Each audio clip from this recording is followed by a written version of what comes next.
Hey everyone, I'm going to take a look at the new nominating contract packs on eFootball. Like last time, I'll run through the 3-star players first and then give my recommendations, and then I'll do the same with the 4 stars and then the 5 stars, and then I'll look at the 2 new match pass players as well. So let's start off in Brazil, and in this Brazilian league pack we have got 3 3-star players. Let's start with Edson Carioca. This is the first feature version we've had of Carioca. He's got his usual playing style of whole player, but they've added a left midfield, so he's normally got attacking mid, SS and centre forward. He's now got left midfield, and as they've done with quite a few trending cards for a while now, they've made him semi-proficient in a position. That's a left wing forward, so that's on a card you can't position train. Awesome. So compared to his GP card, they have nerfed his ball control and tight possession a bit. They've increased his dribbling though. He's had a bit of a boost on his pace, his low and lofted pass, and his physicals as well. And skill-wise, what they've done compared to his GP card. So they've given him a few. They've given him through passing, pinpoint crossing, and outside curler. He's already got first-time shot, so he's got some decent skills there. But yeah, honestly, I don't know. Even for a 3-star, how good is this guy? I mean, his passing is absolutely horrible. So as an attacking mid or SS, I wouldn't want to put him there. As a centre forward, doesn't have the awareness or the finishing. So I guess in the position they've given him on this card, left midfield, might be his best position. He's got a bit of pace about him, a little bit of balance. His physical contact's decent actually for a wide midfielder. He's certainly got decent dribbling. It's going past 90 with the game plan boost, but the ball control and tight possession aren't brilliant, and they have been nerfed from his GP card for some weird reason. And like I say, the passing's terrible, the finishing's not great, not got great awareness. So yeah, I don't know. This doesn't look great for me as a 3-star card. For the dribblers, there's no skill moves there for you. He does have a bit of end product, but that's just going to kind of enhance his ability to pass and shoot, which is frankly terrible. So yeah, a bit of pace and a bit of dribbling. You can certainly carry the ball around and do a bit of dribbling with defenders, I guess, from out wide, but without any skill moves and with his passing and shooting attributes being so low, even for a 3-star card, it's really not a great one for me, to be honest. And he doesn't have a face scan either, so yeah, standard form, I can't really see it much that's great about this guy, if I'm honest. And even if you've got the Brazilian League Challenge, I don't think for a 3-star contract this guy is going to really offer you a great deal of value, really.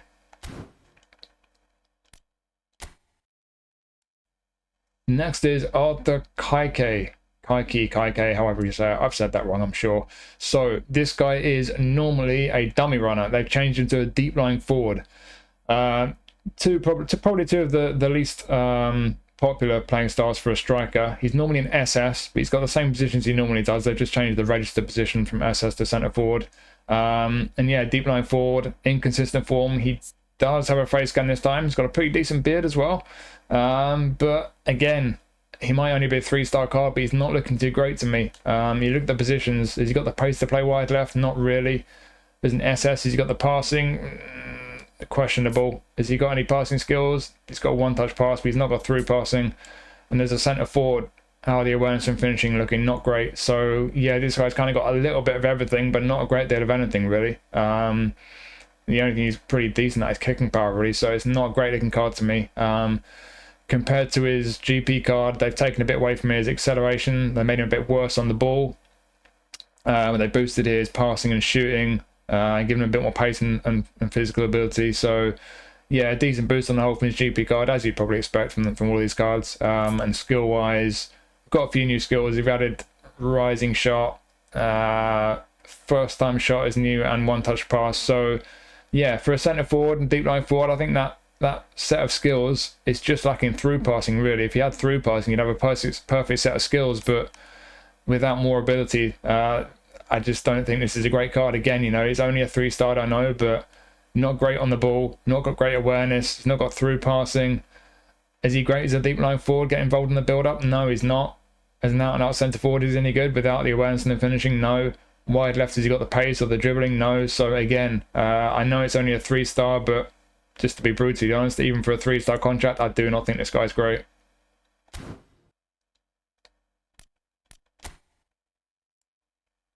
And the last 3-star from Brazil is William. So another position change. This guy is normally a left wing forward.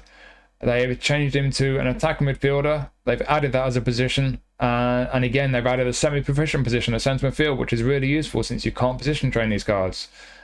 Changed his playing style as well. He's normally a prolific winger. He's now a creative playmaker. He doesn't have a face scan. He's very young though. He's only 18, so he's obviously just coming through. So he may well get a face scan at some point, but with the way that things are going with the Brazilian league, with the licensing and everything else, it could be literally years before he gets a face scan if he ever gets one. But yeah, we've got a creative playmaker attacking midfield version of this guy. He's a left footer. He's pretty small, low center of gravity. He's got some ability on the ball there. He's pretty comfortable in possession. Passing's not brilliant. Finishing's not brilliant either. A little bit of pace about him for an attacking mid. Yeah, he's probably the better of the three stars that we've looked at in this particular pack. Looking at the skills, what have we got skill-wise? Not a lot. So double touch, flip-flap, soul control. So he's got the ball roll double touch, and he's got one touch pass, and that's about it. So yeah, without through passing and without more on his low pass attribute, he's not going to have great passing for an attacking midfielder. And in terms of his shooting, no shooting skills and finishing 75. So I'm not sure I like the look of this guy. He is, I think, a bit better than, more appealing than the other 2 3-stars we've just looked at. But yeah, I don't know. He's still not looking too great for me. Comparing him to his GP card, got a little bit less pace, kicking power, balance, stamina, dribbling as well. But they've really boosted his passing and his shooting quite a lot. But yeah, still, he might feel quite fun on the ball with that low center of gravity, some decent on the ball attributes there, a little bit of pace about him and some skill moves. You might find, I think the dribblers might quite like this guy, but it's questionable whether he's got the end product really. So yeah, for some people, could be a fairly fun one to pick up for a 3-star contract, especially if you do get that Brazilian League challenge. I'm not sure how many countries get that beyond Brazil. But yeah, it's still not a brilliant card for me. It's the end product that's the question. But if you like this type of player, small, nippy, decent on the ball, and he's got a few skill moves there for you, just lacking a bit of end product. He could be a fun one for some people, but for a lot of people, maybe he's just not quite going to make the grade. But he is only a 3-star, so out of the 3 so far, it's probably the best value, I think, for a 3-star contract, but still not brilliant. So let's head over to Turkey. Who have we got from the Turkish league who's a 3-star this time around? We've got one 3-star, and it is Taulant Seferi. I've probably said that wrong. So again, a position change. So this guy has had right wing forward added to his positions. They changed him from a left winger to a right winger. So he can play on the left or the right as a forward, left midfield as well. And he's got SS. He is he always a prolific winger? No, he's normally a creative playmaker. They changed him to prolific winger.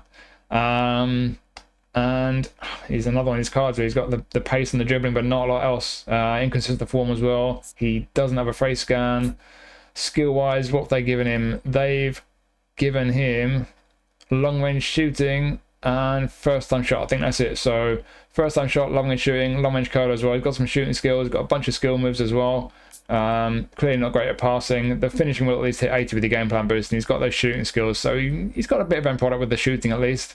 Be very careful with the passing though. And then on the ball, yeah, I mean, compared to his a GP card, what have they done? So again, we've lost a little bit of attacking awareness, and the ball control and tight possession is really frustrating. I don't know why they keep doing that kind of thing with attacking players. Very frustrating. But again, they have really boosted his passing and his shooting, and it is again a decent boost overall from his GP card. So yeah, a few decent attributes there, and the finishing will be decent, but passing is pretty bad. Balance isn't brilliant. He's got terrible stamina. So he's going to get tired pretty quickly. He might be best used as a sub, although he doesn't even have the super sub skills. So yeah, keep an eye on that stamina. Kicking power's not great either. Yeah, again, I think probably along with the last guy we looked at, William in Brazil, could be decent value for some people. He does have some quality. If you want, he's got some skill moves. He's got a little bit of pace, and he can certainly dribble. So if you get him on the ball, he's a right-footed. So I think one of these players who playing him on the left-hand side. Yes, they've changed him to a right winger, but he's still got left wing. If you played him on the left wing as a right winger, inverted right winger, sorry, what am I even talking about? An inverted left winger, cutting inside onto his right foot with long range curler, and of course long range shooting and first time shot. He's finishing, hitting 80 with the game plan boost, getting on the ball, dribbling his way into good shooting positions. He could give you a little bit of value if he's your kind of player, but he does have those weaknesses as well. So yeah, for some people, it could be fun. You could get some use out of him again, especially if you do get the Turkish League challenge, which a lot of us don't anymore, which is a shame. I won't rant anymore about that, but yeah, another one is not brilliant, but I think like with William, there could be some people who could find him reasonably fun. So he could get you a bit of value for a 3-star contract. So now let's finish up with the Japanese pack. This is the last pack that's got 3 stars in it. And we have got 3 3-stars here, starting with Kamifukumoto. So we've had him before, at least once or twice. How many times have we had this guy before? We've had 2 Player of the Month cards of Kamifukumoto before, both when he played for Frontale. All pretty similar, to be honest. Not a massive difference between this one and the previous ones. Of course, he's got a face scan, all the Japanese players do. Yeah, I mean, looking at the attributes, pretty decent for a 3-star, but keep in mind he's not the tallest. He's 5'11". He's not got much height on him. He's got low punt, nothing else though. So yeah, I think this is one of these keepers where if you're in a part of the world where you do still get the J League challenge, it could be a useful one to pick up. I've got one of the previous ones. Like I say, they're all 3 look fairly similar on the whole. I've used him a few times. He's done a decent job for me. But outside of that challenge, even for a 3-star contract, when you're going to really use this guy, this is the problem with these 3 and 4-star players. You know, what's the point if you don't get the league challenges? But if you do, sure, the awareness isn't brilliant, but it could be worse. Certainly on a 3-star, catching and parrying, not brilliant, but the reflexes are going to hit 90 with the game plan boost. Reach is okay, but again, he's not the tallest, so yeah, he's not a brilliant keeper. But like I say, if you do get that J League challenge still, he could certainly do a job for you. And for a 3-star contract, I think he represents reasonable value.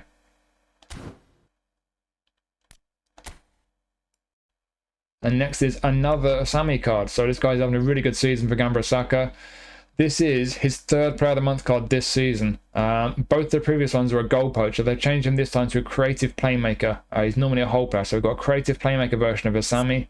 He's got his face scan, of course, there. And to be honest, for a 3-star, this guy looks quite decent. So sure, some of the attributes aren't great. He's not the quickest, and he's not the strongest athletically, but looking down the left-hand side here, sure, he's not much of a dribbler, but that ball control at 90 before the game plan boost. He's over 80 type possession. Passing looks kind of reasonable. We'll check what skills he's got in a moment. Finishing's in the 80s. Attacking wins is at 80. I think for a 3-star, he's looking fairly decent. It's just going to depend on where you use him and how you use him. But an inconsistent form as well, which is ridiculous. He's been one of the best players in the J League all season. The season's nearly over now, but he's still apparently inconsistent. Come on, Konami. But yeah, let's have a look at his skills. What have they added? Penalty specialist and super sub. All right. Super sub is a good one. A super sub for Sammy's decent. So we got scissors feint, double touch, soul control, and long range curler, through passing, pinpoint crossing. I'm not quite sure he's going to be getting into crossing positions a great deal. Outside curl is a nice one. But he's got that through passing, and long range curl is a nice one, but through passing, low pass 83. So it's not brilliant. He's not going to have great passing, but for a 3-star, again, if you're getting that J League challenge, I'm looking at this guy, and I think he's going to be best as an SS, playing in that area just behind the attack. I don't think he's quite got the awareness and the finishing to play as a striker, albeit you could use him there. He's obviously got that position. I think as an attacking midfielder, the passing is just not quite good enough. Certainly a centre midfielder, the passing is not good enough, and he's not defensively strong at all. So, and the stamina as well. So yeah, there are weaknesses there, and I think most of these positions he's probably going to fall a bit short. But as an SS, centrally, just behind the attack, he's got that through passing, he's got long range curler, the finishing is decent, even without more shooting skills. The passing in that area of the pitch as an SS, I think, is alright. It could be worse with through passing, the through passing skills certainly. Without being much of a dribbler, he is at least still pretty tidy on the ball. That ball control is fantastic. He's got good awareness as well. Not the quickest, but he's not the slowest either. He's at least hitting 80 for a speed. Would like a bit more balance. But yeah, on the whole, again, you're looking at a 3-star card here, so you can't ask too much. I think this is probably, this might be my pick of the 3-stars so far. I think this is a tidy looking card. It's not the best version of Usami that we've had. I've got a Showtime version, which is obviously miles better. The previous ones that we've had, the 2 previous ones this season, both goal poachers, as I mentioned, and they've obviously got better finishing. This one's got much better ball control. And there was a really old Player of the Month version from a year or 2 ago of Usami as well. It had better dribbling, and that one could play out wide as well. It had a couple of out wide positions. But yeah, this is a decent 3-star Usami. If you've not got a version of this guy, and if you do still get the J League challenge, I think I would probably recommend this guy. He looks pretty neat in those areas behind the attack. He's got a bit of ability, he's comfortable on the ball. So yeah, it's still a 3-star card, still not brilliant. It's got those weaknesses, but I think for a 3-star contract, this guy does represent pretty decent value if you've not got a version of him already.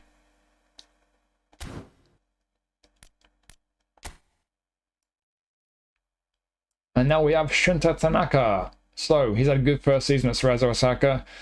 This guy is sometimes a defensive midfielder, sometimes a centre-back in real life, and they've reflected that in the game because we've had a few different versions of him. He is currently a a defensive midfielder, Anchorman in the game, his GP card, and this version of him, they changed him to a centre-back build-up. There was previously a Destroyer version of him, Player of the Month card, quite similar to this one. There's been a couple of trainable versions of them as well. One of them quite similar to this. The other one was a defensive midfielder, and you could train that to be a centre-back, which would make it quite a bit better than this one. But yeah, I mean, to be honest, if you look at his GP card, if you train his GP card from not as a DMF, but as a centre-back, it's quite similar to this. There's not a lot of difference, but this one has had a few skills added. That's probably the biggest upgrade from his GP card. So we've got man marking, interception, and blocker. That's a massive upgrade, giving him those 3 skills alongside acrobatic clearance. So he's got some of the most important skills for a centre-back. The defensives there, none of them are terrible, but none of them are particularly great either. On the right here, not the quickest, but you can get away with that pace in the centre-back. The jumping and physical, not brilliant. Stamina, decent. Yeah, to be honest, across the board, what you got with this guy is you got a centre-back who's kind of got a little bit of everything. Nothing's terrible, but nothing's particularly great either. He does have some of the most important skills, but is he good enough on the whole, even for a 3-star contract? I think you'd have to be desperate, to be honest. I think, to be honest, even if you still get that J League challenge and you pick a decent enough J1 team and you use their loan players, the loan players are probably going to be pretty close to this guy. So yeah, he's not terrible. I don't see anything terrible about him, but he's not the biggest, he's not the strongest, he's not brilliant defensively, he's not really brilliant anywhere.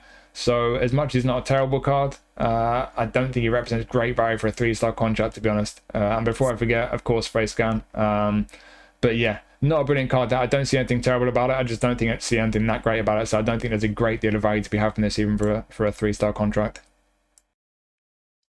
So these are my recommendations out of all the 3-star players. I do think it's slim pickings, as it has been for quite a while now. We've not had a very decent selection in quite a while, but these for me are probably the pick. I think Kamifukumoto, as I mentioned, there's been a few versions of him, all pretty similar. He's not amazing, he's not the biggest either, but for a 3-star contract, if you get that J League challenge, I think he's certainly a usable goalkeeper. Usami, for me, I think is the pick out of all the 3-stars. He's not much of a dribble, he's not the quickest, but he's got decent awareness, he's very comfortable on the ball, he's got a bit of passing ability, he's got a bit of shooting ability. I think as an SS behind the attack, maybe even as an AMF, just in that kind of number 10 area behind the attack, I think he could be a pretty tidy one, pretty useful one. And then these two guys, William in the middle, Seferi out wide. I think they both got a little bit of ability. It depends what you want from a player. If you want a bit of pace and dribbling ability, Seferi can certainly shoot. William, a bit lacking in end product, to be honest, but they're two players who could be fairly neat on the ball. I don't think either of them are brilliant. I don't think any of them are brilliant, to be honest. I think Usami's probably the pick, and these other 3 aren't the best, but these are 3-star players. And I think for a 3-star contract, these are the ones who probably represent the best value. Probably just depends what you want from a player, really, but not brilliant cards, but depending on what you want from a player, from a goalie, from a kind of attacking mid or SS, or from either an attacking mid or a wide man, each of these cards could give you value. I think these are my pick out of the bunch, but like I say, it's not a brilliant selection this time. Now on to the 4-stars. So we'll start where we finished up with the 3-stars in Japan. We've got a few 4-stars in here. We'll start with Matheus Sávio.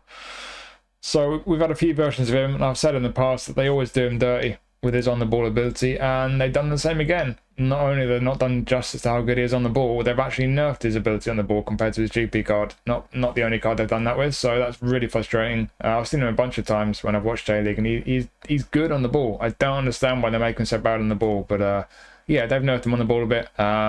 They've boosted him a bit defensively and with his pace. That's pretty much it. Aside from that, it's just a kind of decent boost on the whole.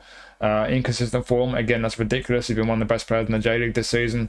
He's not consistent at all. But yeah, whole player, wide midfield, he can play down the left, down the right, and through the middle.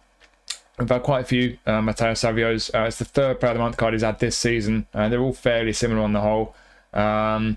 A couple of older player of the month ones as well. One was a box-to-box left midfielder. That was pretty similar also. And the other one was a classic 10 from way back. That's a very old card from a few years back now, and that wasn't so great. And the only other version of Matheus Sávio we've had was a trainable one, and that was the best we've had. And that one, with the auto allocation of his points, I was actually pretty decent on the ball. So they actually did him justice on the ball with that card, but with this one, not so much. So yeah, like I say, nerfed a bit on the ball there. We've got a bit of pace and more defensive ability, if you consider that important on a whole player. I personally don't. No change to his skills. He's got a decent section of skills there. A few skill moves for you there. And he's got acrobatic finishing. He's got one touch pass, no through passing, no bit of a shame. Weighted pass, pinpoint crossing, low lofted pass, penalty specialist. Nothing with his shooting really apart from acrobatic finishing and dipping shot. It's a bit of a shame. His finishing attributes are not brilliant. But the low and lofted pass are over 80 at least. On the ball, I know I keep saying it, but he should be so much better. At least the dribbling's hit 80 before he game plan boost, so he won't be too bad at dribbling, but it should be higher. Decent amount of pace about him. But yeah, honestly, I think this is pretty much what I said the last time they gave us a Matheus Sávio card, because it is pretty similar. It's not as good as it should be. And I don't think for a 4-star contract it's great value. Yes, there's a bit of pace about him. He's got a little bit of end product, but he's not got through passing. He could do one, two more shooting skills. And honestly, when you look at him in any of these positions, out wide, has he got the pace? Maybe.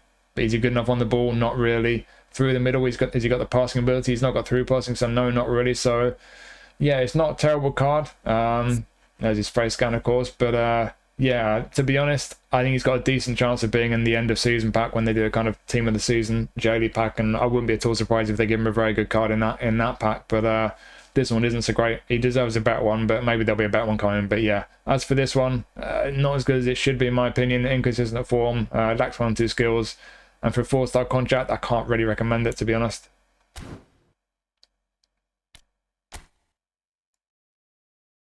And next we have Marcinho, so another wide man. I've actually got a version of this guy.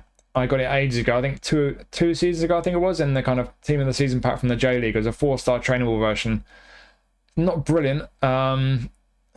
It was a pretty similar level to this one, to be honest. The only other version was an old Player of the Month card of Marcinho's from ages ago. That wasn't as good. But the one that I've got, which is at a similar level to this one, I've got to be honest, it's not an amazing card, but he feels pretty neat on the ball. He's pretty small, 173 centimeters. He's lightweight as well. He does kind of zip around a bit. He feels quite nippy and responsive. So if you like that kind of player, you might like this guy. He's got a bit of pace about him. The balance isn't too bad. I'd like a bit more on there, to be honest. On the ball, dribbling, decent, not amazing. Ball control and tight possession, again, not what they could be, really. Looking at his GP card, just looking at it now. Yeah, they have given him a couple on his dribbling, but I mean, they're boosting him a little bit across the board, really. It's not a bad boost this guy's got. They've not really nerfed him anywhere that I can see. He's lost a bit of acceleration and kicking power. He's lost a bit of balance as well, and stamina. Okay, they have nerfed him a bit in some areas. So yeah, again, some frustrating changes that they've made, but like I say, based on the version of him that I've got, he is pretty nippy. As a quick, kind of nimble little wide man, you might quite like this guy for a 4-star contract. And if we look at the skills, they've actually added a few important ones. So first time shot's been added, through passing has been added, and pinpoint crossing. So he's still not got amazing attributes with his own product. He's a bit lacking with the passing, certainly with the crossing, even with pinpoint crossing. 71 lofted pass, he's not got a great cross on him. But finishing at 78, that will hit 80 with the game plan boost. He does have first time shot. It's a shame he doesn't have long range curler, cutting him off that left flank onto his right foot with long range curler added as well. Then that could have really made him quite decent. But he's still alright. With the skills he's got, with the attributes, like I say, and the fact he's small and nippy, got a bit of pace about him. For a 4-star contract, if you get that J-League challenge, be like a kind of an inverted winger in one of those wide forward positions. He could be a decent one. Yeah, he's not one of these, not a player I think is likely to be in the player of the season pack or anything like that. I'm not sure you're going to get a better version of him at any point. And it could be better, but yeah, with the skills they've added, with the ability he's got and the type of player he is, if you like these small, nippy, wide men, he could be a decent one. Be careful with the passing especially. And I would like him to be a bit better on the ball, but with that low centre of gravity and my experience of using the version that I've got for a 4-star contract, he could be a reasonably fun one to pick up, but he's certainly not going to be for everyone.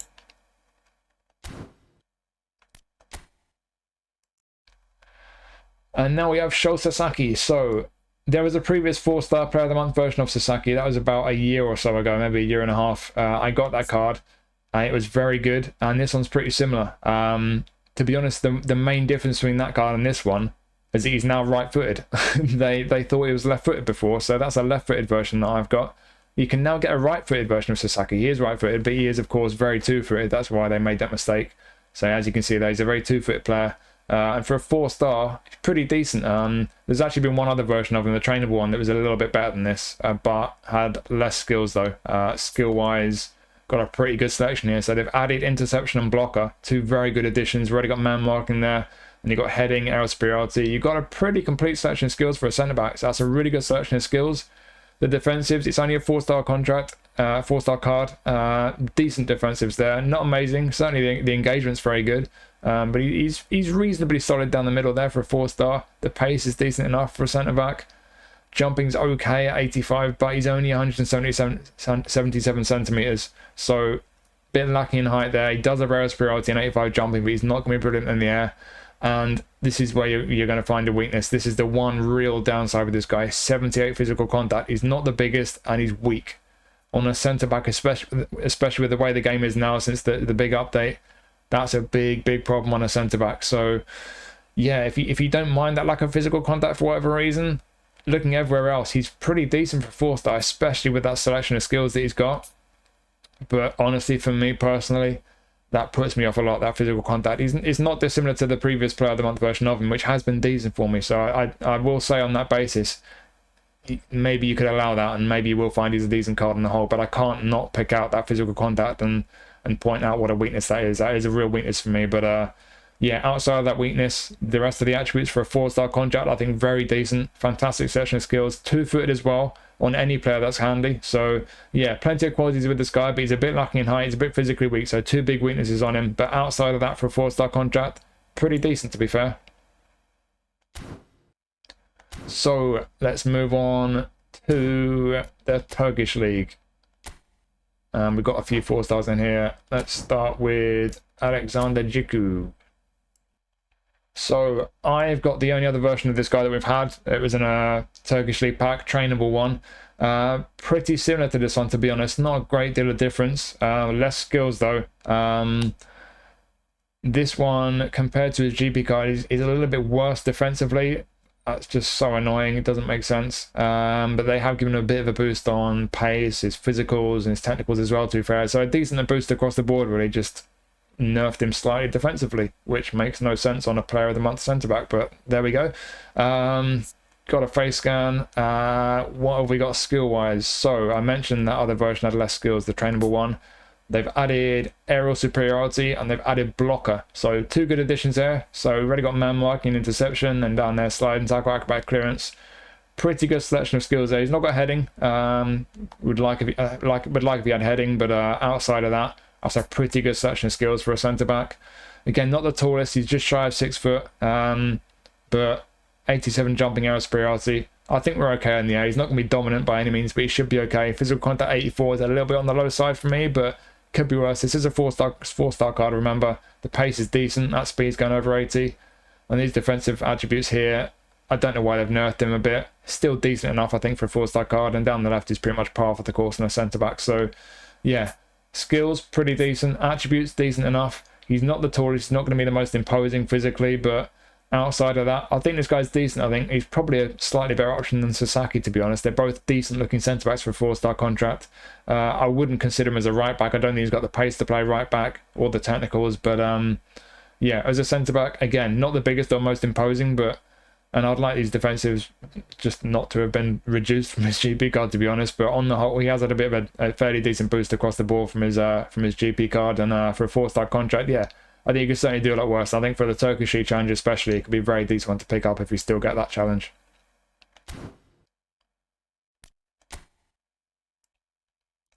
Next we have Olivier Ntcham, former Celtic midfielder. So this is the first featured version of Ntcham that we've had. And he's got his usual playing style of whole player. Position wise, they've made one change to his positions. They've not made him fully proficient in any positions. They've simply added a semi-proficient position of SS. So that's excellent. I look forward to picking up this card and using a position trainer to make him fully proficient. Oh wait, you can't use position trainers on these cards. Right, yeah.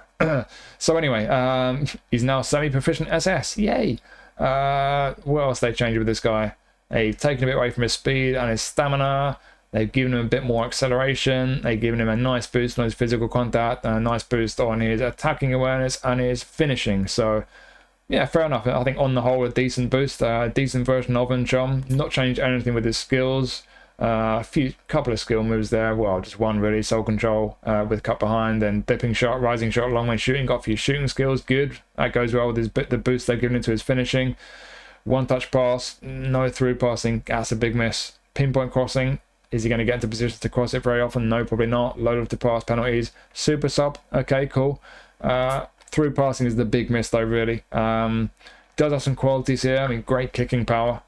So finishing hitting 80 with the game plan boost, a few shooting skills there, and high kicking power. Could be quite fun getting into attacking positions as a whole player, and getting some shots off with this guy.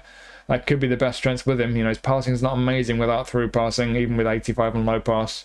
On the ball, certainly not a dribbler by any means. He's not got a great deal of pace, and that dribbling only 75 and tight possession only 74. Decent ball control though, so yeah, I don't know. This guy's kind of all right. He's quite physically strong. They have boosted that, I think. Yeah, as I just mentioned, they have boosted his physical conduct. So yeah, it's quite strong. He can hit a decent shot, but beyond that, is he really great for a 4-star? I don't know. He's a centre mid. He's got a little bit of defensive ability, but no defensive skills there. I don't know if I like this guy as a centre mid. It'd be a very attack-minded centre mid if you're playing there. As an attacking midfielder with a whole player playing style, getting into attacking positions, offering pretty decent value with his shooting for sure.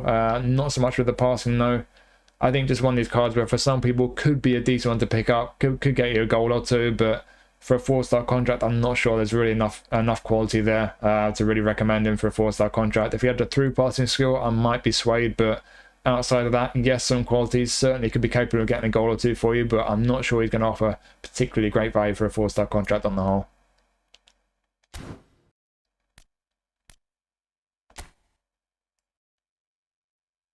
Next up we have Cihan Çanak. Have I said that right? Probably not. So this guy is a creative playmaker, and all they've done with this guy, they've added right midfield. So he's normally got a left wing and right wing forward positions and attack midfield. He's now got right midfield as well. He does not have a face scan. He's only 19, so he might get one at some point. Unlike the Brazilian league, they do actually pay some attention to the Turkish league, so he may well get a face scan at some point. He's a lefty, so if you play him on the right, he's an inverted winger.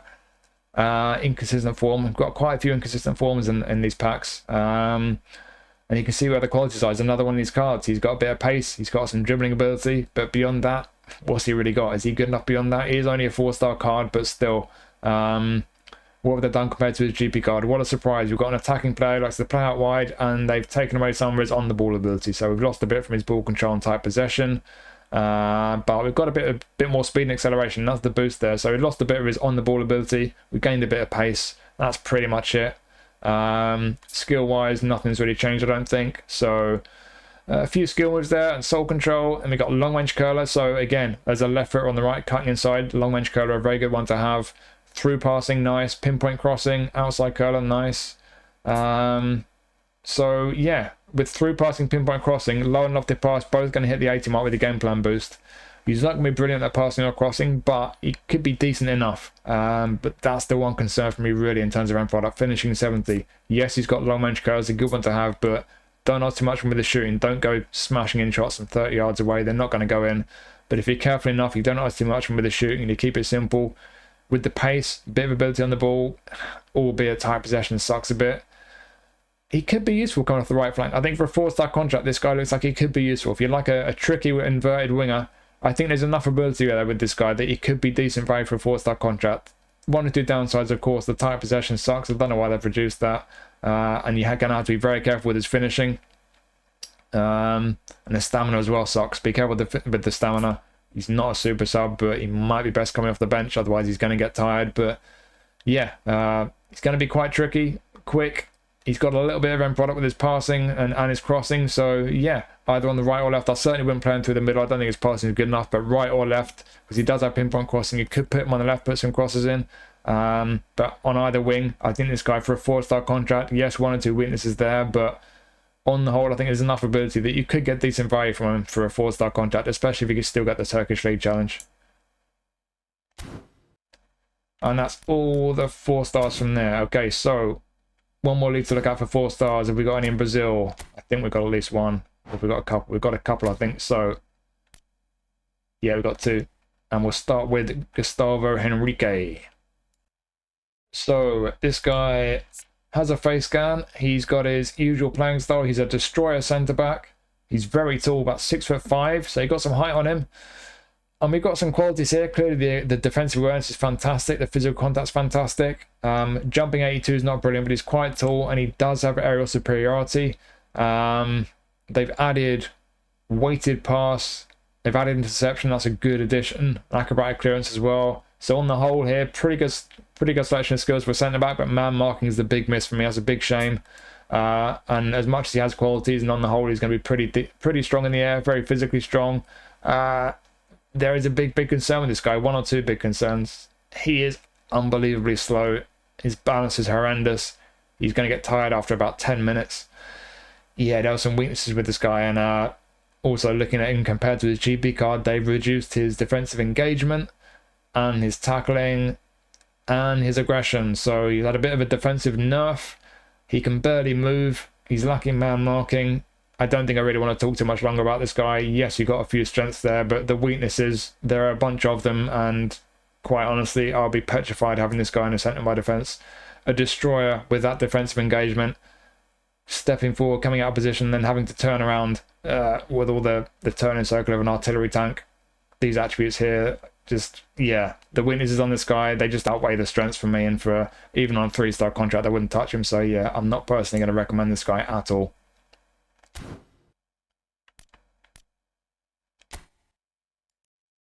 And our final 4-star now. So we've got Alejo Cruz. No face scan. Fairly young player. I imagine he might get one at some point. Uruguayan. So this guy's interesting. So it's the first feature version we've had of him. And he's normally a left winger, but they've made him a right back. He's now a left-footed right back. Interesting. He's normally a creative playmaker, now an attacking fullback. So quite the change with this guy. Not only have they added right back, but they've also added right midfield as a semi-proficient position. So another one of these really useful semi-proficient positions that we can't change because we can't position train these cards. Awesome. But yeah, so you can still play left wing, but you can now play right back as well. So if you want a tiny left-footed right back who can't defend, you're in luck because that's what this card is. And on that basis, as a right back, I don't think I can really recommend him. Let's have a look at what they've done to him though. So compared to his GP card, sure, he can't defend, but they have actually boosted his defensives considerably. He can't defend to save his life on his GP card, but they've at least boosted them. So there's a bit of defensive ability there, tackling up into the mid-70s at least. But yeah, let's be honest, on the whole, not good defensively still. They've boosted him a bit with his speed, his passing and his shooting. We've lost a bit of kicking power, a bit of balance. He's a bit worse on the ball than he normally is. Lost a bit of attacking awareness as well. What have they done skill-wise? Given him through passing, man marking, fighting spirit. So yeah, man marking nice, but as a fullback, he needs interception. He needs to be able to defend. There's no way I would ever play this guy as a fullback. He's lacking stamina as well. So I think I'm going to look at this guy as being what he normally is, which is a left wing forward. Left-footed though, so he's not going to be cutting in and hitting those long-range curlers on his right foot. He's going to be more likely to be, he's going to be better at putting crosses in, I guess, as a left-footer. And he does have 86 lofted pass, and he does have pinpoint crossing. So I think on that basis, maybe he's suddenly starting to look quite decent. So we've got through passing. They've added through passing. He's already got pinpoint crossing. Sure, even with through passing, he's not got great passing, but the through passing skill will help. But 86 for lofted pass.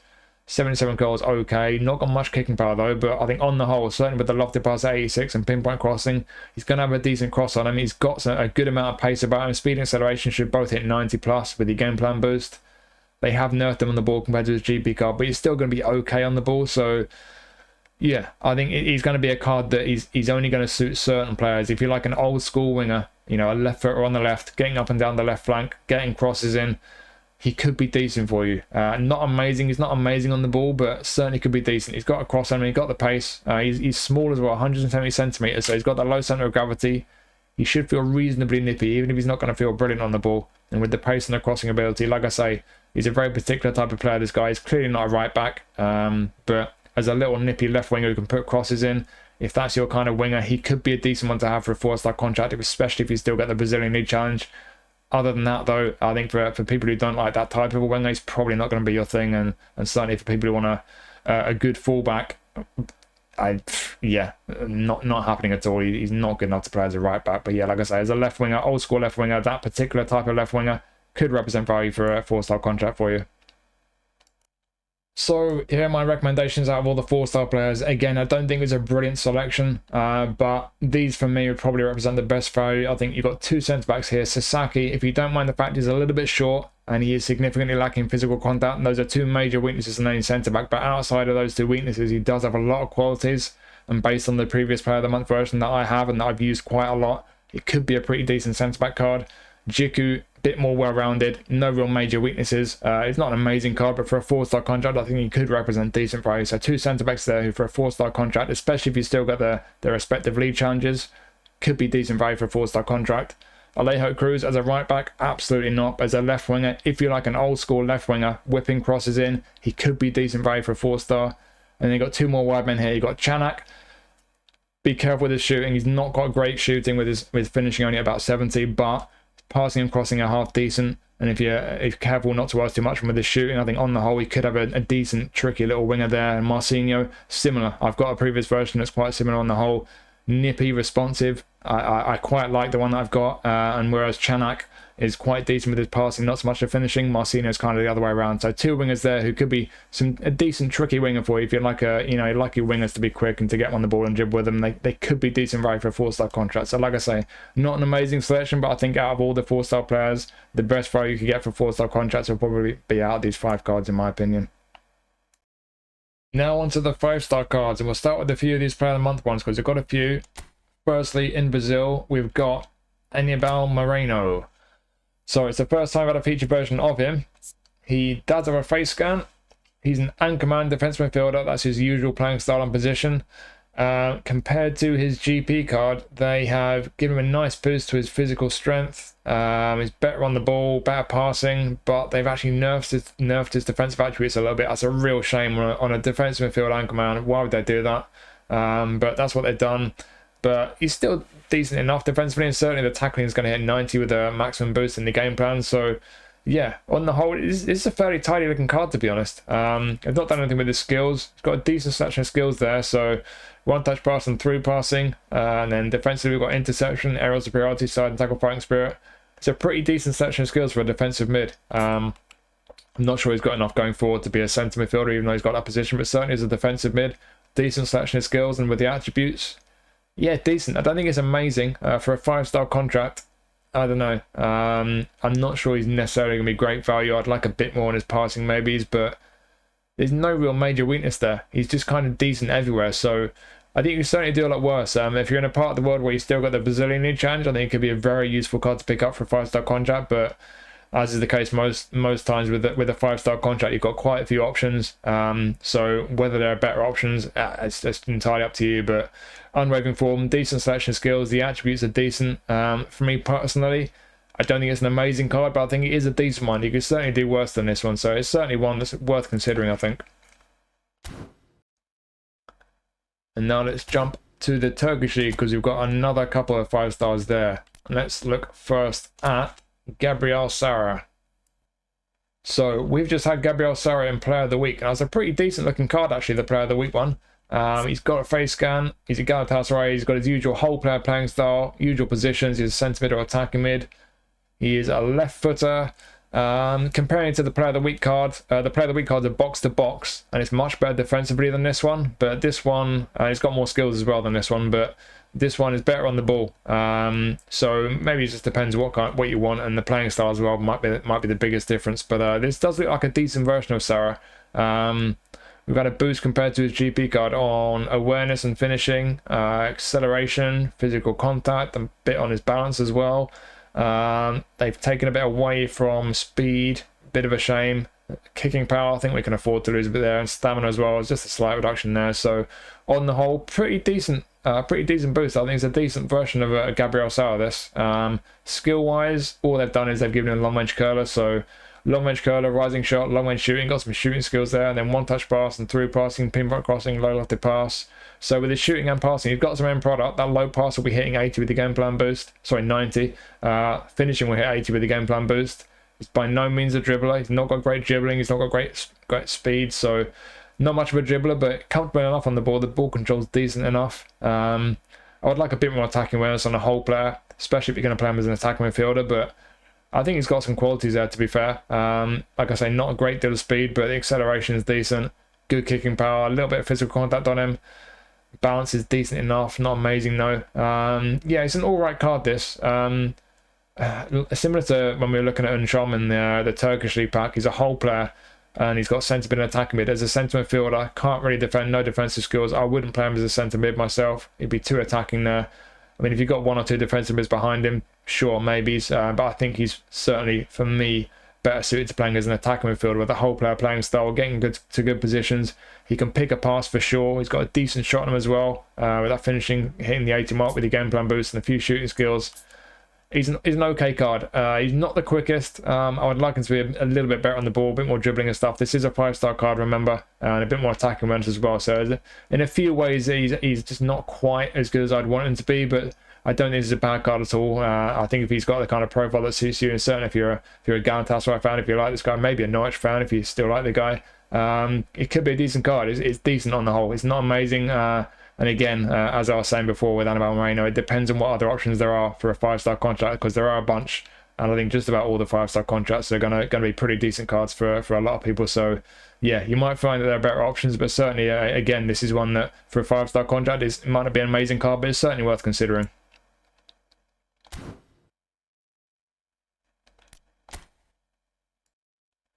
And finally, from these Player of the Month packs, we've got one more 5-star, and it's Felix Uduokhai. I probably said that wrong. No face scan. Hopefully I'll get one at some point. We've got a build-up centre-back. He's usually an extra front man. They've changed it to build-up, so for me personally, that's a big upgrade. I much prefer that playing style. 6'3", 6'4", decent height for a centre-back. He's a lefty. And yeah, it's the first version of him that we've had, and I think it's decent looking, to be honest. Inconsistent form is a bit of a shame. What they've done with his attributes. So defensive awareness is up a little bit, but the other 3 defensives are down a little bit. Again, why have they done that? It's just silly to me. But they're giving him a nice boost on his physical strength and his jumping, and his stamina as well. And overall, it's a pretty decent boost. I think it's from his GB guide, they've done a decent job. Down the left, pretty much par for the course for a 5-star centre back. Really, he's okay down there. Heading's not brilliant, but has he got heading? He's got the heading skill, and he's got aerial superiority as well. And they've added aerial superiority actually, and they've also added interception and blocker. So some very good additions there. I've already got man marking, so yeah, I think the only thing we're really missing is probably sliding tackle, maybe fighting spirit. But we've got a good selection of skills there for a centre back. He's not brilliant with all the defensive attributes, but awareness and tackling, those for me are the 2 most important ones. They're both hitting 90 with the game plan boost. Aggression, I think you can live with that being a bit low. I personally don't mind that too much. Engagement's a little bit on the low side. That's probably the one real concern with the defensive attributes. But outside of that, not the quickest, but you can get by with that pace, certainly on the centre back. And with the boost they're giving him to his jumping and physical, he's reasonably strong physically and aerially. Yeah, I think on the whole, sure, the engagement is a bit low, maybe the aggression and the inconsistent form is a bit of a bummer, but he's got a decent selection of skills for a centre back. I like the build-up playing style. It's a shame we don't get the Turkish League challenge, because I would definitely sign him if we did. But I think I'm still going to consider him, to be honest. I think on the whole, he's a fairly well-rounded centre-back. Not an amazing one or 2 attributes a little bit on the low side, but ultimately, again, it just depends on what other options there are and what you really need, what kind of players you're looking for, because even though there will be good options, I think this guy is certainly worth considering for a 5-star contract. And now let's move on to the Earthmover pack. So we basically got some really big, heavy guys. And these are trainable cards. They're all 5 stars. So we're going to use eFootball Hub, see how well they train up. And let's start with Big Dan Burn. So Dan Burn is a left back, defensive fullback, but he's one of these cards that can be trained to play centre back, and he can be way better at centre back than fullback. There have been a few cards like this over the years, and he's one of the more interesting ones because he is massive, which makes him extra effective as a centre back. He does, of course, have his face scan. He got that a good few months ago now, I think. But yeah, let's jump straight over to eFootball Hub. How well does this Dan Burn card train up?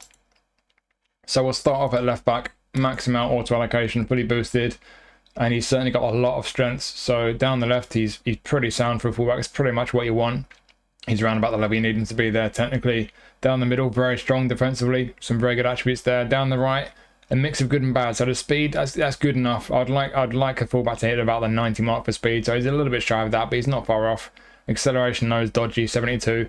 And this is a guy who's about 6'6", 6'7". He's massive. On a guy this big with low acceleration and with low balance as well, he's not the most manoeuvrable. I've got two different Dan Burn cards. One's his GP card, trained as a centre-back. The other's the Champions League Player of the Week one, which is a left-back, and has actually got about 80 acceleration. And even that card is not the most manoeuvrable. He can be pretty frustrating at fullback, so you might want to be mindful of that. I'm not personally sure that I would like this guy as a defensive fullback, but like I say, there are strengths there. Physical contact obviously is fantastic at fullback, 92. And then stamina, incredible, 96 stamina. I'm not sure he's got that good of stamina in real life, but fair enough. But yeah, plenty of qualities there. But really, it's the maneuverability on this guy as a fullback. Is he really going to cut it in terms of the maneuverability? Has he got the acceleration, the balance? I'm not so sure. So it's a big concern. If you do play him at fullback, if you look down at the skills here, defensively great. You know, the only one you really probably want to add is blocker, maybe sliding tackle, although with legs as long as his, I don't know if you really need it. But certainly defensively some great skills as a fullback, but nothing with his passing or his crossing. So yeah, very defensive fullback, not the most maneuverable, but certainly loads of strengths there. So if he really suits you as a defensive fullback, you don't mind the weakness with the acceleration and so on, could be very effective there. But as I mentioned, you can train this guy as a centre back, and if you train him as a centre back, that's when you could really get some great value out of this guy. So let's just nick all these points away from here. We'll go the jumping up to at least 70. I know he's massive, but still, you need to be able to jump. Want to be 90 plus on all these defending attributes. There we go. What have we got left? 8 points left. 4 dexterity. You could get the acceleration up to 70. That's probably the best use of those points. Or you could, if you don't want to do that, you could maybe get the speed up to 80. Nudges low pass up to 80. 1 left. Stick it on dribbling, I guess. Yeah, either way, not a massive difference there, but the important thing is you can make a 90 plus on all those defensive attributes, the physical contact all the way up to 96, jumping at 70, speed up to 80 for a centre back, and then down here, all you'd really need to add, I think, is blocker. I don't think he needs much more as a centre back. Maybe fighting spirit. He's got great stamina. I don't know. I think just really blocker is the most important one you'd want to put on him. But what you've got there is a really good centre back based on the attributes. And then you factor in the fact that he's huge. It's not just the height for winning headers, it's the leg reach. All these stats you got down here. Leg coverage, 194 centimeters. That's fantastic. It's really important for interceptions. So this guy, like I say, I've got 2 versions of him. I got his GP card from quite a while back, trains as a centre back, and I can tell you he can be very, very effective at centre back. I've given him blocker, and I think he needed an interception, possibly my one as well. But he's got all the skills he needs, and he's very good. But again, even at centre back, that manoeuvrability. He's not the most responsive. He can be frustrating, very clunky at times. So keep that in mind. One other thing to keep in mind, the current GP version of Dan Burn, if you train him as a centre-back, not far away from this one. So you might feel that you don't need this one on that basis. The version of Dan Burn I've got, he's been updated since I got him. I got my version maybe a year and a half, 2 years ago. And it's pretty much just as good as this one. I don't think it's quite as good anymore as GP card, but I've got a slightly better one from a while back. I don't need this one based on the attributes, but the one reason you might want to keep this card is because with the GP cards, if a player retires, and I'm hoping as a Newcastle fan he doesn't because I love him, but if he did retire or if he moved to a club that's not licensed, they would probably take away his GP card. So with these cards, they're not going to take them away. So that's one reason why personally I'm going to be getting this card, because I don't want them to ever take away my Dan Burn because I love the guy.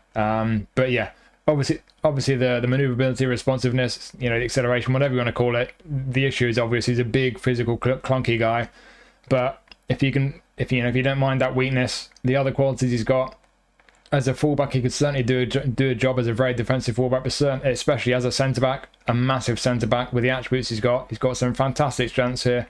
1 or 2 skills needed maybe, but certainly something a bit different with the height he's got, and I think for a 5-star contract, he could be tremendous value for a lot of people. So yeah, it's a really strong card, this.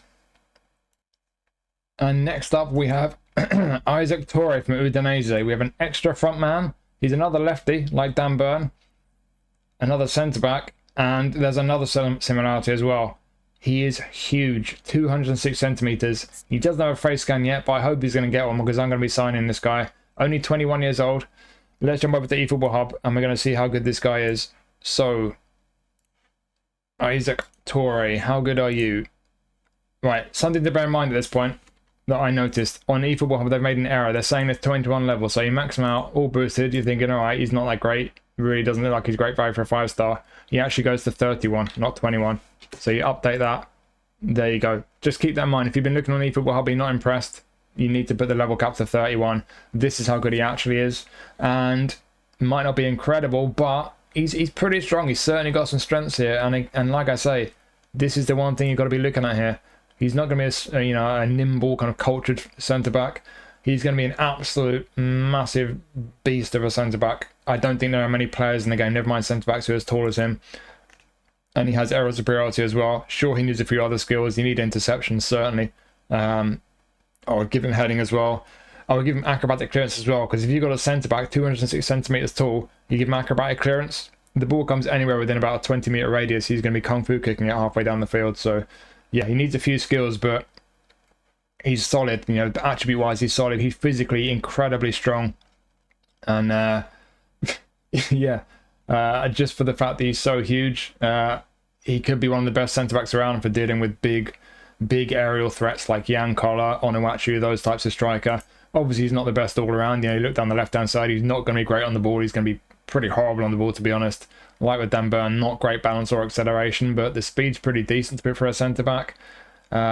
Jumping 76, okay, it's not amazing, but with the height he's got, I mean, Dan Burn's height is 70. Sorry, Dan Burn's jumping is 70. His height is 201, so this guy's taller with better jumping. And if Dan Burn is solid in the air, which he is from my experience, that tells you this guy is going to win a lot of headers for you.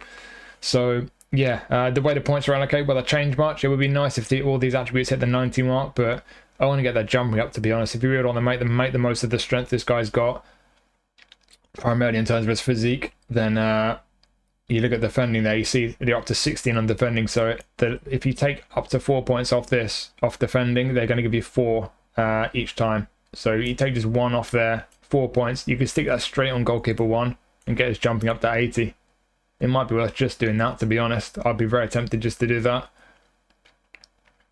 And then, as you see, I mentioned this before, the jumping height. Look on this guy, 287.8 centimeters if you do that. That is absolutely outstanding. I'm not sure I've seen a higher jumping height on a player. Leg coverage over 200 centimeters. Again, with interceptions, give him the interception skill. You must give him interception, but you give this guy interception, he's going to be reaching out with those go-go gadget legs and intercepting everything, and he's going to be winning all the headers.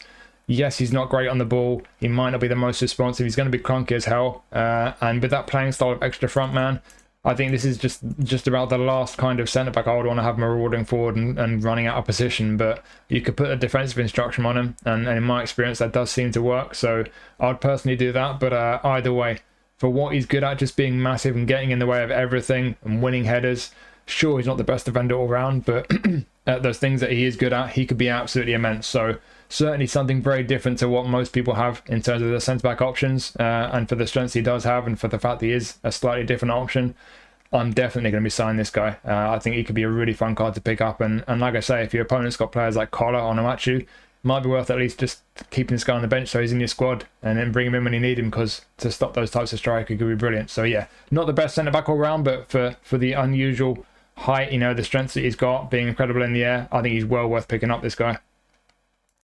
And next we have Jean-Philippe Mateta from Crystal Palace. Still doesn't have a face scan. Come on, Konami, he deserves one. So we have a target man centre forward. He's got an waving form. Let's jump over to the hub and see how well he trains up. So, how good are you, Mateta? Max level, fully boosted. He's decent. He's all right. So he's about 6'3", 6'4". He's pretty tall. That target man playing style, as I always say, is not my favourite playing style for a striker. I do not like that playing style. A target man will just basically stand around and just wait for long balls and crosses to land on his head. They won't move around a great deal, so I don't like that playing style personally, but that doesn't mean it's bad. It's just personal preference. You might find it's fine for you. Certainly with a second centre forward, maybe as a goal poacher, for example, alongside him, it could work well. But yeah, either way, target man, you want him basically winning headers primarily. You want him to be a big physical guy who can bring long balls down and hold onto the ball for you. Is he going to be good at that? I'm not sure. I mean, 6'3", 6'4", 92 physical contact, that will help him win headers for sure.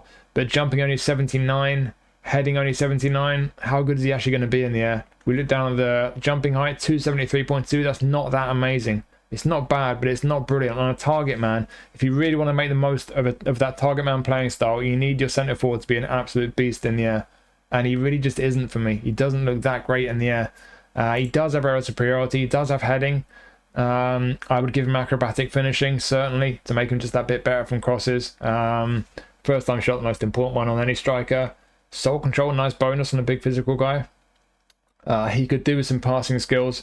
His passing attributes are horrible. He's got no passing skills, so maybe he's one-touch passing through passing, just to help when he's holding onto the ball and kind of you're trying to play off him, because he's not the strongest in that regard. He's not too bad on the ball, to be fair, but again, could be better. So as a target man, with that playing style, the way it works in these kinds of area, I would want some more points on there. So could you spare some points from elsewhere? I'm not sure, because to make the most of a target man, the first thing I'm going to want to do, I want to get that jumping up. I want to make him better in the air. So where can you spare points? Not shooting, because 88 for finishing, I would like that to be a bit higher. If anything, I certainly don't want it to go any lower. Could you take a bit away from the attacking awareness? You could probably afford to do that. It's a shame to lose a bit of acceleration and especially balance, which he doesn't have much of. You really don't have a great deal to play with here, but if you took a couple off dexterity, I'll give you 6 points. Just one on the area will get you to 80 for jumping and heading. We've got 2. We can put 2 more on area with those points, to be honest. I think that's what I would do. In fact, no, it's not. I'll take a couple back off. We've got plenty of physical contact. We can go +4 on goalkeeper 1, and that gives us more jumping. I would probably just do that.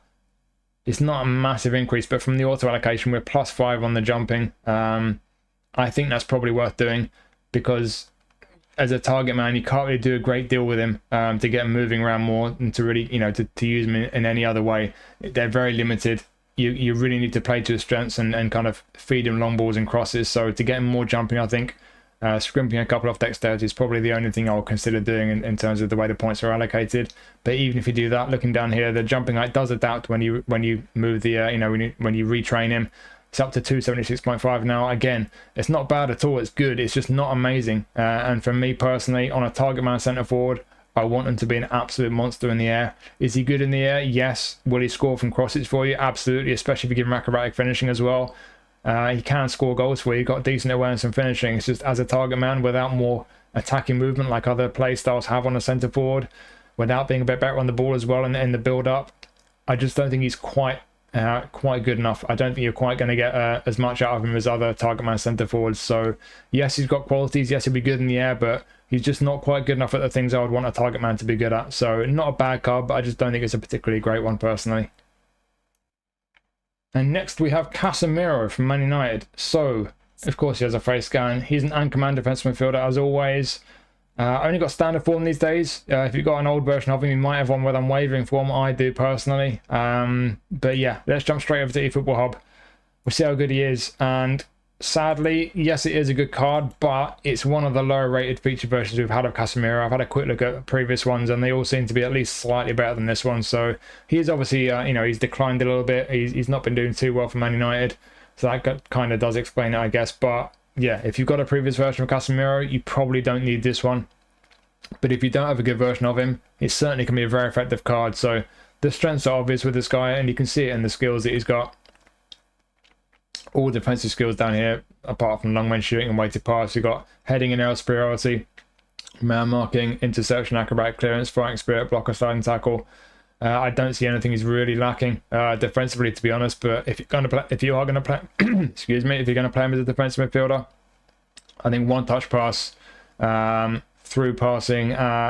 I would also say outside curler would be well worth putting on him. You see here, he's very one-footed, and he's quite another one of these clunky players who aren't the most maneuverable. That's a recurring thing with this pack, obviously, because they're big, heavy guys. So I think outside curler would be a very important skill to put on this guy, along with one-touch pass and ideally through passing as well. And even with that being said, even if you give him all those skills, for me personally, those passing attributes are not high enough. So for some people, they might be. There are a lot of people who would look at this left column and say that's fine, and you'd be okay with that. If that's the case for you, then great, good for you. But for me personally, with the way passing works in this game especially, I would want more points on there. So I would personally sacrifice some of these defensive strengths. But like I say, you might like the auto allocation as it is. But for me personally, I would probably nick a bunch of points from here Stick a bunch on his passing. Even then, you're only up to 81. This is fully boosted. I'll probably do that. Is there anything else we can do? Not really. I don't want to sacrifice any pace because he's slow. Yeah, like I say, this is not the best version of Casemiro. I don't know if it's the lowest rated featured version we've had of him, but it's one of the lowest rated. And even taking a few points away from the defenses and getting his technicals up a little bit. For me personally, I want to be at least mid-80s on low pass. So, bit frustrating for me, but like I say, for some people that's fine. If that's okay for you, whether it's auto allocation or whether you tweak him a bit like this, he could be a really effective card for you. It's just not the best version of Casemiro by a stretch, so it's a bit of a disappointing card in a way. But if you don't have a good version already, if you don't mind the fact he's not the best passing, yeah, it could be a good one. I would certainly put those skills on him, though, the passing and especially outside curler. But there is one other thing we can do with Casemiro, and that is the same thing we did with Dan Burn. So I'm taking all these points away from the technicals, and I'm going to see how good this guy can be if we make him a centre-back. And again, we're going to call in our good friend, goalkeeper 1. 5 points left. Excellent. 3, 4, got 1 spare. Stick that there. Right. As you can see, if you have the position trainers to spare to make him a centre-back, and you might only need 1, you might get it in 1. So you might require as little as 1 position trainer, although sadly for me that would mean I need about 75 knowing my luck. But if you position train him for centre-back, you can make him a very interesting centre-back. Down the left, pretty nice for a centre-back. Down the middle, very strong, very aggressive. On the right, obviously not quick, but he can get away with that pace. He's not the slowest.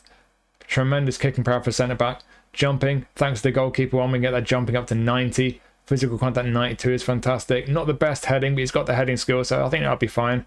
Very good stamina for a centre-back. And just to show you with the jumping up to 90 with aero superiority, jumping height, I was expecting it to be a bit higher actually, 274, but that's still okay. 274 jumping height, so he's going to be fairly strong in the air. I guess because he's not overly tall, he's a pretty average height for a centre-back, 6'1", but on the whole, like I say, I think he could be a pretty decent centre-back, so that's another option for you. As a defensive mid, not the best version we've had of him, and you might be wary of the passing like I am, but if you wanted to use him in a slightly different way, as a centre-back, if you position train him, I think he could be a very, very strong centre-back for you. So there's another way you could possibly get some good value out of Casemiro. So for a lot of people, probably not the most appealing card, but you could certainly get some use out of this card. For some people, it could be a very decent defensive mid, and for others, it could even be a very good centre-back. And next we have another defensive midfielder, Anchorman. This time it's Amadou Onana from Aston Villa. He's got his face scan. I think he got that fairly recently. Let's just jump straight over to the hub. How well does this card train up? So, maxed out, fully boosted. Pretty similar to Casemiro, to be honest. He's taller. He's a few inches taller. But in terms of these attributes, not a big difference. Skill-wise, less skills. So Casemiro's obviously got more skills. Although this guy, Onana, does have one-touch pass and low lofted pass, I would still give him weighted pass. Possibly outside curl, I don't think it's as important. But defensively, though, you really want to make the most of him. Defensively, man marking, blocker, probably those two I'd start with. You could do with a few defensive skills. But in terms of the attributes, like I say, similar to Casemiro, very strong defensively. He's actually quicker than Casemiro. Good physical contact. Pretty good stamina, but down the left it's just that slight question mark. Is he good enough technically? If you went with the auto allocation, again, I said it with Casemiro, a lot of people are fine with that left column being where it is on a defensive player. If that's the case for you, fine. You might want to just leave him with the points allocated as they are, in which case, good for you. He could certainly be a good card for you. If you're like me and you want a bit more on the technicals, especially the passing, then where could we nick some points? We nick a couple off the defending. I'll leave at least tackling at 90. Still nice and strong down the middle there. What can we get in the passing? Get it up to 83 low pass. Low and lofted both 83. I don't think there's much more we can really do. You can nick one from there off lower body. But I'm dribbling. Can't quite get the ball control to 80, can we? Not really. Maybe we nick one from aerial, one from dexterity. Get that ball control to 80 maybe. So you could do something like that. So they're a bit better, a bit more comfortable on the ball now. I do think that's important. I always say you need your players to be comfortable on the ball in defensive situations. And if you're confident enough without putting more points on the technical, it's good for you. But for me, I want to play extra safe. I don't want to be losing possession in my own half. So I would do that personally. Still strong defensively. And yeah, it's a pretty good card, to be honest. There's been a few versions of Onana. This one's pretty much par for the course. They're all pretty similar, although there's one that was in one of those old Derby packs that I used to hate. It was a Liverpool-Everton pack when he played for Everton. That wasn't quite so good, that version of Onana, but the rest of the Onana cards we've had have been pretty similar to this one, to be honest. Not a huge difference, really. But yeah, 1 or 2 skills needed. Like I say, maybe it's through passing, man-marking, blocker, but on the whole, it's another pretty solid defensive midfielder anchorman. And as with Casemiro, he might not have centre-back semi-proficient yet, but centre-back is adjacent to his registered position of defensive midfield. So you could use position trainers to get centre-back. You would need to get it twice. So, you might get lucky and it might only take you 2 position trainers. If you're not so lucky like me, then God knows how many it would take you. But just to see how good he could be as a centre-back, if he did do that, what we're going to do, let's get that defending up to 90 plus first. I think I would personally just do that. Yeah, so again, as with Casemiro, you can make him a pretty nice looking centre-back. So again, down the left, pretty nice for a centre-back. Down the middle, great. Fantastic, in fact, for a centre-back. Very aggressive, tackling 94, some very good defensive attributes. We get the physical contact at 95. Jumping 82, he's got aerial superiority. He's about 6'3", 6'4". Let's check that jumping reach again, 275. So again, not amazing, but strong. He will be strong in the air. And the pace is all right. I mean, you could nick those 2 off dexterity and get the speed up to 80 if you wanted. Obviously, you lose the acceleration though, so I don't know if that's the best thing to do necessarily, but he's got decent pace on the whole for a centre-back. You could do that if you can spare the position trainers and also the skill trainers, because the need for more defensive skills will be even greater. Man marking, blocker, acrobatic clearance, and heading probably as well. So yeah, it would take probably a fair few position trainers and skill trainers, but just to show you what you could do, you could also make him a pretty strong centre-back as well. So that is an option for you, but like I say, as a defensive midfielder, pretty much par for the course for an Amadou Onana card. It's a fairly strong defensive midfielder. And the last player from this pack, we have got Dovbyk from Roma. So, he's got a face scan, he's got unwavering form. We have a goal poacher, big physical striker who's a goal poacher. Isn't it always an interesting combination? So, let's jump over to eFootball Hub. How well does this Dovbyk card train up? Let's max him out, get him fully boosted. Interesting. So similar to Mateta, he's a big physical guy, but he's not that dominant in the air. We'll go straight to that jumping height. You see 270, might not be terrible, but he's not going to be a monster in the air. But he's a goal poacher this time. He's not a target man. He will be making a lot of attacking runs. He's going to look to get in behind the defense. So it's a question of how you're going to use this guy. What kind of striker do you want him to be for you? Do you want to focus on his ability to get in behind the defense and be a goal poacher? Or do you want to focus more on his physical profile, the fact he's going to be strong in the air? He's got the heading, acrobatic finishing, aerial superiority. He is going to be strong in the air, even if he's not completely dominant. There are better strikers in the air, but first time shot, outside curler, long range shooting, with his head and with his feet, he's going to be very capable of scoring goals from crosses, with balls in behind. So yeah, how are you going to use him? Focus on his profile, make him a physically dominant striker? I don't know. I don't think you can make him that dominant to use him as a target man, but certainly to make him as good as he can be from crosses. If you wanted to tweak the way the points are allocated, you could, what would we do? Certainly with dexterity, I think we could maybe nick one from there. In fact, we'll take a few off dexterity.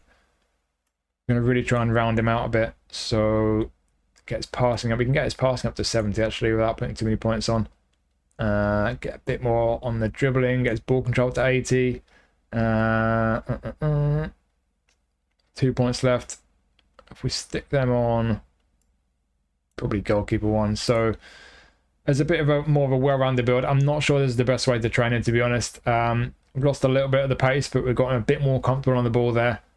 Still got very decent attacking awareness and finishing. Bit more jumping on him. See that jumping height, just nudge that up a couple of centimeters. So you could round about like that.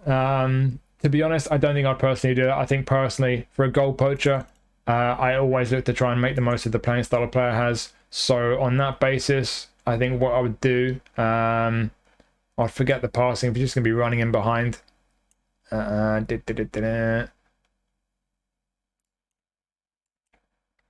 quick can we make him? We can get him up to 90 for speed. Nice. Got 2 points left. Where are they going to go?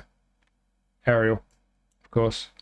Yeah, I would probably do that. So 90 speed now on the goal poacher. Kicking power to 90 as well. That I always say that kicking power is very important. It can it can be a real difference maker. Awareness and finishing, obviously not quite where I'd like them to be. I'd like them to both to be 90, but at least they're not far off. We've got that ball control to 80 still, so he's a bit more comfortable on the ball. Yeah, I like, to be honest, I like the look of this guy because he's got the pace now with the goal poacher playing style. He's got decent awareness and finishing, but he's a big physical guy still. You know, physical contact 85, jumping might only be 78, heading only 80, but he is going to be decent in the air. That vertical reach, jumping height, whatever you want to call it, still around 270 centimeters. He's got the skills in the air, so still going to be decent from crosses. He's going to be very decent getting in behind and scoring goals with his feet. I don't think this is an outstanding centre forward card. It doesn't exactly jump out to me as one that I'm desperate to sign. But with the strengths he's got, certainly for you to kind of retrain him a little bit, get him that bit more speed to make the most of his goal poacher playing style when he's running in behind the defence.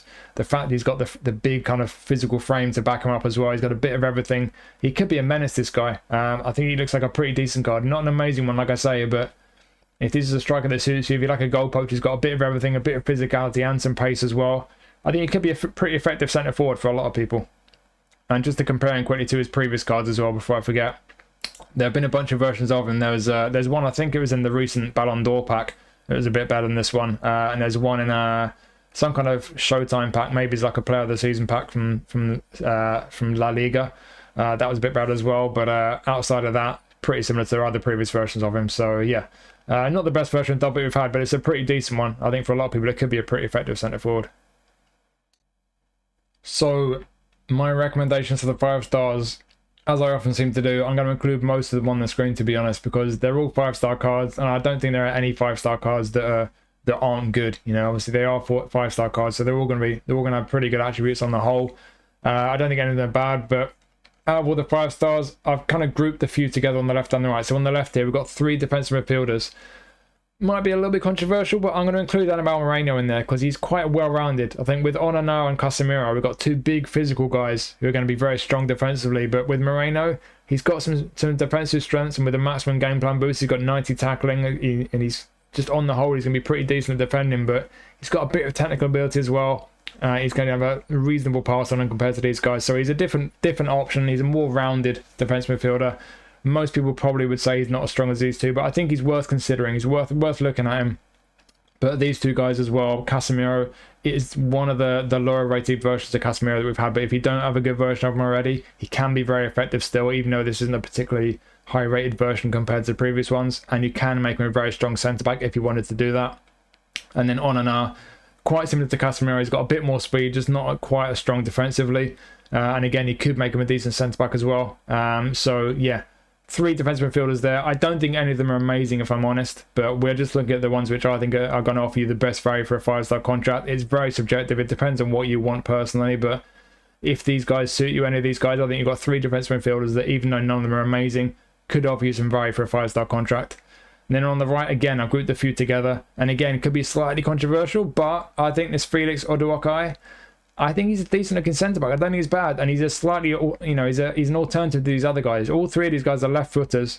Dan Burn and Isaak Touré, big guys, very clunky and not the most manoeuvrable. So yes, they got tremendous strengths. They're big physical guys, especially with Touré, an absolute monster in the air.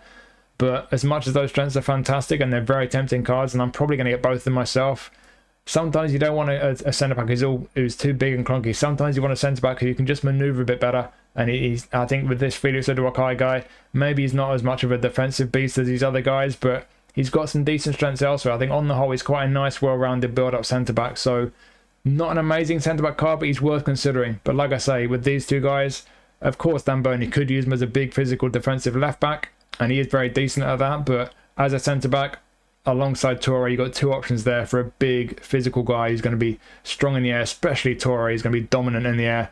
I think both these guys, if you want a big physical guy at centre-back, can be viable options. So you've got 3 options there. Again, on the whole, are any of these guys going to be an absolutely top-level centre-back? No, most of us have better options, but all 3 of them I personally think are very viable. And then lastly, Dovbyk. I don't think it's an amazing card, but there aren't that many goal poachers who are good in the air, who've got that physical strength, and they've just kind of got a bit of everything. I think he could be a menace. You could train him to have very decent pace to make the most of his playing style. Good kicking power will go along with that as well. The speed and kicking power with the way I built him up to 90 is great. I think he could be a decent striker, you know, a good physical, pacey all-rounder with that goal poacher playing style. Not for everyone, but for a lot of people, could be pretty effective. So, yeah, on the whole, I don't think it's an amazing selection of 5 stars this time around, but there are some very decent ones. I think for the majority of people, there should be at least 1 or 2 cards out of these that could give you some pretty decent value, especially for me with Dan Burn and this absolute monster Touré. So, yeah, there's a few in there I'll be getting, and I think, like I say, for most people, there should be at least 1 or 2 in there that could give you some pretty good value for a 5-star this time. And now it's time for some mathematics. So, as always, Match Pass mathematics, but this time it's a bit different because they've changed Match Pass. Now we're getting more coins back. Excuse me, more coins back. So, for a value Match Pass, you pay 500 coins, and if you complete the matches, you get 500 coins. Premium, 1,000 coins it costs you, and if you play the matches, you get 1,000 back. So, basically, what they're saying is that if you play enough matches, you will get your money back, and it won't cost you anything. And if it's the first time you purchase either of these, you'll actually get money on top, so they will pay you to take Match Pass. So first time purchase on the 500, you get 250 back, and on the 1,000 coin when you get 500 back, so you'll actually be given coins for getting Match Pass. So yeah, on the face of it, that's great, you know, getting Match Pass for free, but not to sound too, not to complain too much, but I've got to say it, a lot of us, including me, as much as anyone, have been complaining about the fact that the rewards that we get, you know, the nominating contract packs and so on, just aren't appealing enough, and there's not enough reason to spend money on Match Pass. Their response to that, you know, we're all hoping that what they're going to do is make the nominating contract packs better, to maybe put skill trains and position trains in Match Pass, but instead of doing that, they've just made the Match Pass cheaper, so we get the same rewards that aren't great, we just don't have to pay as much for it. I personally think that's the wrong way to do it, because just making it cheaper to get things that aren't that useful when we can't use these nominating contract players because we don't get the league challenges anymore. Sure, it's nice not to have to pay as many coins for this stuff, but it's still useless because we still don't get the league challenges. So yeah, just a quick rant there, because I think the way they've done it is terrible. But yeah, either way, let's have a look at these 2 players and see if they're any good, because we've got Adama Traoré, we've got Aurélien Tchouaméni from Real Madrid. Let's jump over to eFootball Hub. We're going to take a look at these 2 guys and see how good they are. And we will start with Traoré. So, how good is Traoré? Max him out. Fully boosted. Yeah, he's kind of decent. Except that he's got no end product. I think it's pretty much what we all expect from Adama Traoré. So, he can run very, very, very, very, very fast. And he's very strong. And he's got great balance. And he's got great dribbling. He just can't pass to save his life. He can't cross to save his life. He can't shoot to save his life. It's realistic, I'll give him that, but in practical terms, is this guy going to be much use? I don't know. If you play full manual, it could be great fun, but I don't know. You'd have to take a bunch of his pace away to make him even half decent with his own product, and even then, I mean, how good can he get his own product? Let's do exactly that. Let's just take away a load of his pace. I mean, you take his dexterity down that low, you've got 70 attacking awareness, and that sucks. But how good can we get his end product? Not great. See, this is the problem. You sacrifice so much from his pace. I mean, he's still rapid. He's still got great balance. He's still got the physical strength. He's still got great dribbling. But up into the mid-70s passing and finishing, is it worth it? I don't know. I mean, and you can't really position train him to play as a striker because you can't get his awareness and finishing it even anywhere near as high as you need him to be for a striker. You can't get his passing high enough to make him usable through the middle there. So yeah, I think with this guy, whether you do what I've just done there and give him a bit more in product, or whether you just leave him with the auto allocations, give him that incredible athleticism, he could just be one of those cards who's just kind of fun to use. Just kind of use him as a battering ram, just charge your way through all the defenders from the right wing, try and get into the box and get him close enough to the goal that you can shoot and somehow get it on target with 69 for finishing. I don't know. It's difficult to assess this guy. We had a previous one in it was a no-name contract. And I think it was that. What was it called? Speedsters pack, maybe is one of those. This one is slightly better, but it's pretty much the same deal. All pace and athleticism, their own product. There was actually a version of him quite early on in a pack of dribblers. What do they call it? Enchanting dribblers, something like that. This one's considerably better than that one. So this is the best version of trial we've had. If you do like this card, then this is the best version we've had. And with Match Pass being effectively free, if you play all the matches, you'd be very happy to get him if you're a fan of this guy. Certainly full manual players, if you don't have to worry quite as much about the passing and finishing, albeit it does still make some difference. For manual players, this guy could be, it could be an absolute menace, to be honest. But yeah, like I say, I mean, you look down the skills, it tells the whole story. Skill, soul control, heel trick, outside curler, and then he's good at winning headers. Great. So he's good at winning the headers. How good is he going to be at directing them into the goal? Not very. So yeah, I mean, you can give him skills. You can give him first time shot, one touch pass, through passing, crossing, whatever. But ultimately, this is a guy who's just going to be really fun to use in the ball. He's pretty much a meme. He's quick, he's powerful, he's got great balance. He's going to be so hard to get him off the ball. You can almost run the ball into the net with him, to be honest. But without more end product, I can't really recommend him as being a particularly good card. But what I can say is he could be a really fun card. So yeah, not one is going to necessarily get you up into Division 1 and if you're looking at kind of using him competitively, but just to have a lot of fun with him, it could be a great card. And we have saved the best till last, because the premium match pass, which you also get for free, so it's not really premium anymore, it's Tchouaméni, and this is a good Tchouaméni. So, defensive midfielder, anchorman, and when we max him out, get him fully boosted, as you can see, he is very good. I've looked through previous versions of Tchouaméni, and I might be mistaken, but this looks like it's just about as good as any version. It's definitely one of the best versions of Tchouaméni we've had. He's really, really strong. You see the numbers here. They don't lie. He's saying over 100 defensive mid. We're going to come to centre-back as well. But as a defensive mid, defensively, he's a beast. He does have half-decent passing there, unlike Casemiro and Onana. On the ball, I mean, he's similar to Casemiro and Onana. I'd like a bit more on there, but certainly could be worse. And a lot of people will be fine with that. Decent pace on the defensive mid. Decent kicking power as well. He's got 82 jumping. He's about 6'1", just over. And he does have aerial superiority. And he's physically very strong with 90 physical contact. Stamina's great as well, 92. Balance isn't great, but I think you can allow him that, because the rest of his attributes are very strong. This is a very strong looking defensive midfielder. I've got unwavering form as well. Lit down the rest of the skills here. So cut behind and turn, not too important on a player like this, but soul control, nice. And then we've got heading, narrow superiority, rising shots, great. One touch pass, weighted pass. I would like through passing on him, not to nitpick, and maybe he's outside curl as well. I think those would be two of the first skills I'd put on him, but then defensively, interception, fighting spirit, sliding tackle, I think blocker and man marking as well. You really want to make the most of this guy, and he does look like a very good card. It might be one of those cards that's worth putting skills on. I would maybe put man marking, blocker on him as well. So through passing, outside curler, man marking, blocker.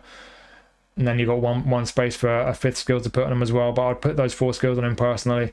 This does look like a very good card. Like I say, it could be one that's well worth picking up and putting skills on it, because you'll get a lot of use out of this guy, I think, unless you've got players like, Vieira and so on, who those kind of some of the best defensive midfielder legend cards. But unless you've got cards like that, like I say, you could get a lot of use out of this guy. This is a very good looking card. I wouldn't do a great deal with the way the points are allocated if I was going to round them out a bit. You can certainly nick a few off defending, leaving 90 plus there. Give him a couple there to get his ball control to 80. And he can get his low pass up to 88. I'll do that. Got 1 point left, apparently. Goalkeeper one, make him jump a bit higher. Yeah, I mean that looks really nice, actually. Personally, yes, you've lost a few of your defensives there, but to get his passing up to a nice level at 88, a bit more ball control, I think that's worth doing. It's a very nice looking card as a defensive midfielder, but as I mentioned, he's not just very good defensive midfield. You can also make him a centre back. You can play him centre midfield. If you gave him those passing skills, through passing, outside curler, you could make him a centre mid, actually. Let's see what the eFootball Hub's saying. Auto allocation as a centre midfielder. Yeah, crikey, he's very decent centre mid. Having said that, you do need a bit more attacking awareness and balance on a centre midfielder. So let's just quickly see what we can do in that regard. You can take all those points off defending. Yeah, as a centre midfielder, yeah, pretty decent. He's okay on the ball, very nice passing, defensively strong for a centre mid, bit of pace, physically strong, stamina. Yeah, could be a good centre mid, but yeah, as I say, as a defensive midfielder, that's where you get the real value out of him. Very good defensive midfielder, but as I was about to say, centre back, that's what we're going to look at. We've done that with Casemiro and Onana. We're now going to do it with Tchouaméni, and as you're going to see, you have a very interesting option as a centre back. So start by going 4 aerial. Defending will go up to just there. Let's get speed up past 80. Give him some dexterity as well. We've got 29 points left, and he's already a pretty good looking centre back. Wow. Right, let's go up to 8 on aerial. Let's get another 4 on dexterity. Got 13 points left still. Yeah. Tell you what, I'm going to call in goalkeeper 1, because for just 4 points, we can get us jumping up to 90. Or 91, actually. Only 3 points needed. Blimey. We're being spoiled. 10 points left. Let's just be greedy on defending. Bosh. Defending up to 12. 1 point left. And we'll stick that on passing. And we'll get us low and lofted past to 80. So, on the ball, comfortable for a centre-back. Low and lofted past 80 is great for a centre-back. Defensive attributes there. Fantastic. Super strong defensively for a centre-back. 80 plus on his speed and acceleration, that's great for a centre-back. Jumping 90, physical quite at 94. You've got decent balance, that's over 70, that's good for a centre-back. Stamina 88 is good for a centre-back. You give this guy a few defensive skills. You've already got heading and aerial superiority. The jumping height, as you see there, 275 is fine. So you can be reasonably strong in the air. And then we've got interception, fighting spirit, sliding tackle. So we basically just need to give him man marking, blocker, acrobatic clearance. That's about it, really. And you could have an absolute, really brilliant centre-back, to be honest. Really, really good.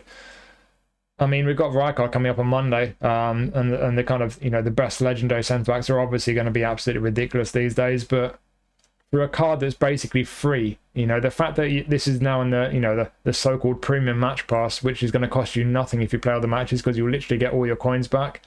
To give us a card effectively for free like this, that you can make a centre-back this good. Yes, you need to give him a few skills with some skill trainers, but crikey. Personally, this is exactly what I'm going to do, because I've got a few decent defensive midfielders.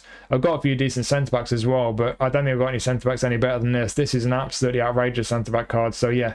You would need a few skill trainers, and he is obviously fantastic as a defensive midfielder, which is where he's supposed to be played. That's his kind of registered position, but if you wanted to make him a centre-back, whether you build him the way I've done just there or make him slightly different, looking at it this way, the way I built him here, this is the way I would train him if I got him, and he could be absolutely fantastic. So either as a defensive midfielder or as a centre-back, to get this card for free, I think is absolutely outrageous. I think it's a really great card.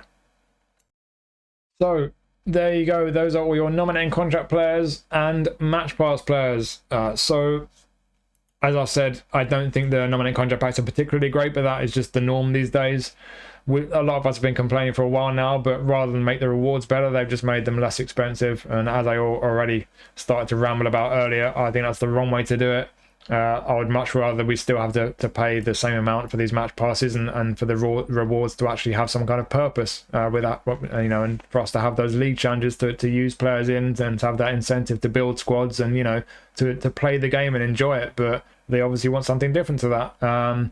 But there is a flip side to that, and that is the fact that we're getting stuff a lot cheaper now and basically free with the match passes. So we can't complain too much, I guess. There's two ways of looking at it, and certainly with Tchouaméni especially, to get that Tchouaméni card that we've just been looking at for it completely free if you play enough matches, I think that's ridiculous, to be honest. It's a fantastic card, whether you do the centre back thing or whether you just use him as he is as a brilliant defensive midfielder.